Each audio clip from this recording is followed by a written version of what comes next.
एक गांव शिमला में एक लड़का रहता था, सूरी। सूरी के अब्बू की चाय की दुकान थी। वो सुबह उनकी मदद करता और फिर स्कूल चला जाता।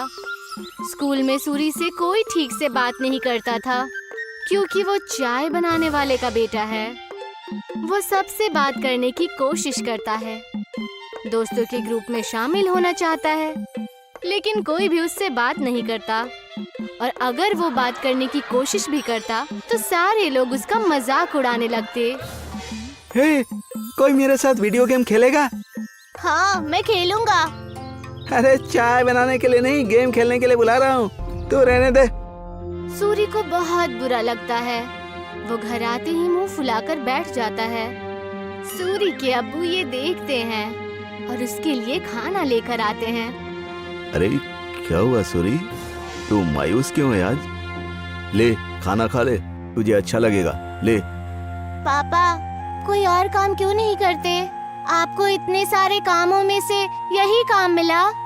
चाय बनाने में क्या बुराई है? दिन में सबसे ज्यादा लोग इसी के बारे में सोचते हैं। नहीं, मेरे दोस्त तो मजाक उड़ाते हैं, मुझे अपने साथ खेलने में भी शामिल नहीं करते। बोलो कौन सा खेल खेलना है, अभी खेलते हैं। आपके साथ नहीं, उनके साथ खेलना है। ये कहकर वो वहाँ से चला जाता है बिना खाना खाए। सूरी के अब्बू को ये देखकर बहुत बुरा लगता है कि उनकी वजह से उनके बच्चे के दोस्त बहुत दूर जा रहे हैं। उसके पिताजी चाय बनाने के साथ दूसरा काम भी ढूंढने लगते हैं। वहीं स्कूल में बच्चों को ट्रिप पर ले जाने का प्रोग्राम बनता है।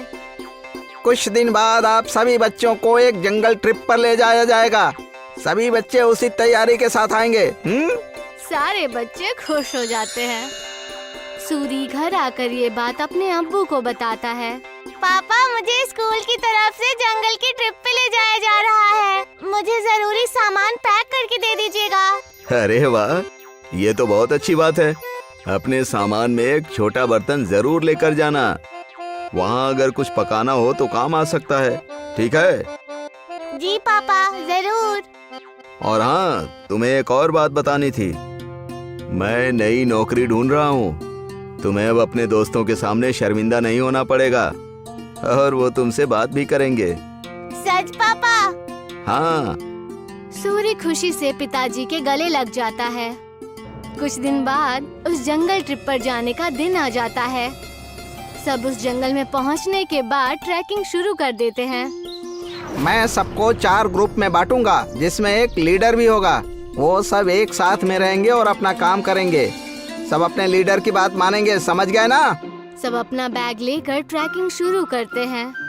अरे किसको लीडर बना दिया? इसको तो चाय के अलावा कुछ नहीं आता। सब हंसने लग जाते हैं। सूरी को बहुत बुरा लगता है। कुछ दूर चलने के बाद वो थक जाता है। चलो यहाँ रुक जाते हैं, थोड़ा खा पी भी लेते हैं। बाकी सभी मान जाते हैं और रुक जाते हैं। नहीं, हम नहीं रुक सकते। अगर हम रुके तो लेट हो जाएंगे और कुछ ही देर में अंधेरा भी होने वाला है। लो, लीडर बना दिया तो अब हम पे हुक्म चला रहा है। नहीं, हम नहीं चलेंगे। तुझे जाना हो तो जा, हम थोड़ा नाश्ता करने के बाद ही ट्रैकिंग शुरू करेंगे। तू जा। सूरी के मना करने के बाद भी वो वहीं रुकते हैं, लेकिन फिर भी सूरी उन्हें नहीं छोड़ता और उनके साथ वहीं रुक जाता है। कुछ ही देर में टीचर और बाकी के बच्चे आगे निकल जाते हैं और वो वहीं रह जाते हैं। थोड़ी देर आराम और नाश्ता करने के बाद वो अपनी ट्रैकिंग शुरू करते हैं, लेकिन जल्द ही सूरज डूब जाता है और अंधेरा हो जाता है। अरे ये तो अंधेरा हो गया, अब तो रास्ता भी समझ में नहीं आ रहा। बाकी बच्चे भी डरने लग जाते हैं। कुछ ही वक्त में ऐसा मोड़ आ जाता है जहाँ से रास्ता पता करना मुश्किल हो जाता है और उन्हें वहीं ठहरना पड़ता है। अब तो मुझे भी रास्ता नहीं पता। मेरे ख्याल से हमें आवाज लगानी चाहिए। तुरंत ही वो चारों टीचर और अपने क्लास के विद्यार्थियों को आवाज लगाते हैं, लेकिन बात नहीं बनती। हाँ, टीचर, टीचर, अरे कोई हमें सुन रहा है? हम खो गए हैं, कोई है? सब चिल्लाते हैं लेकिन कोई भी जवाब नहीं आता। लगता है हम बहुत पीछे रह गए हैं। हमें आगे का रास्ता नहीं पता, इसीलिए हमें यहीं रुक जाना चाहिए। हो सकता है अगर आगे गए तो रास्ता भटक जाएं। नहीं, हमें कोशिश करनी चाहिए, क्या मालूम हम सही जगह पहुंच जाएं। रात बहुत हो चुकी है, जानवरों का भी डर है। टीचर थोड़ी देर में हमें खोजते हुए आ ही जाएंगे। हमें यहीं रुकना चाहिए। सबको उसकी बात ठीक लगती है और वो लोग वहीं रुक जाते हैं। कुछ ही देर में रात हो जाती है और तेज ठंडी हवा बहने लगती है और उनके पास बचा खाना भी खत्म होने लगता है। हाँ, अब तो हमारा खाना भी खत्म हो जाएगा और पानी भी खत्म हो जाएगा। अब भी कहता हूँ मैं, हमें चलना चाहिए। अरे लेकिन जाएंगे कहाँ? रास्ता तो बंद है। मुझे तो बहुत डर लग रहा है, कहीं कोई जानवर ना हमें खा जाए। मुझे तो बहुत ठंड भी लग रही है। हाँ मुझे भी। मैं आग जलाता हूँ और सब लोग आग जलाते हैं। कुछ देर जलने के बाद आग कम होने लगती है। हम क्या करेंगे, इतनी ठंड है, आग भी खत्म हो रही है। जानवर से नहीं तो ठंड से चूर कर मर जाएंगे। सूरी कुछ सोचता है और कहता है, मेरे पास एक आइडिया है। मेरे पास बर्तन और चाय की पत्ती रखी हुई है बैग में।